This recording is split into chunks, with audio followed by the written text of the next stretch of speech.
When I first received my offer to join ADB, I was very excited. I said, this is a real opportunity to do on-the-ground work in development, and it's going to be a real extension of my engineering and experience in the energy sector. But when I first arrived, they asked me to lead the Asia Clean Energy Forum. This is a forum that I've heard is very good. Over 1,000 people have attended. It had been going on for 13 years, but it really wasn't the on-the-ground work that I was hoping for. But I said, okay, you know, this is what I've been asked to do, and now I have to give it a try. So I started off by reflecting on the energy sector. So over the last 10 to 20 years, we've seen some incredible developments.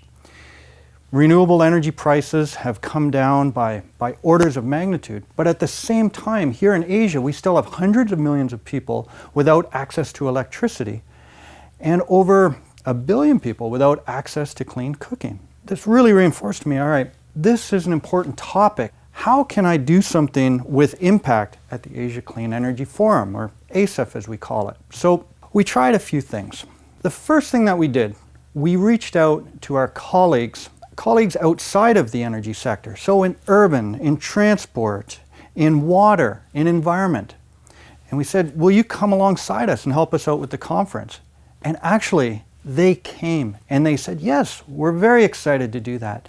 And they brought new ideas, both on technology, but also for the conference itself. When you're doing a waste to energy project, how do you navigate the municipal regulations that can often hinder a project? When you're doing a wind power project and you have migratory birds, the environment group helped us to find out studies to determine what are the impacts and what changes can be made to address that. When we do a hydro project, do we make sure that irrigation issues are addressed? They brought real substance, and also they helped us figure out ways to tell ADB's story better within the conference itself. So not only did they make the conference better, but they also helped us at ADB reach across the sectors and learn how to work with each other. So another thing that we tried, we asked a number of clean energy entrepreneurs to come and tell us what they're doing, but we did it in a little bit different way. We created an event called Energy Dim Sum with Clean Energy Entrepreneurs. And we asked people to taste different technologies by meeting with the entrepreneurs for only 6 minutes. And then they had to move on to the next technology to really learn about different approaches, different ways of doing things. This allowed us to have different conversations that helped animate the discussion and not just have death by PowerPoint. We had over 400 people come to this event, and we actually saw real deals coming out for the entrepreneur, but also for our developing member countries. So this was really exciting.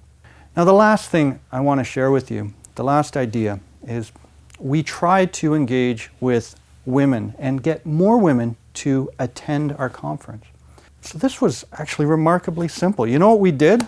We said to our colleagues, we said, can you tell us who in your network is the best women expert and the best speakers? And we invited them. They came. We had no man-only panels.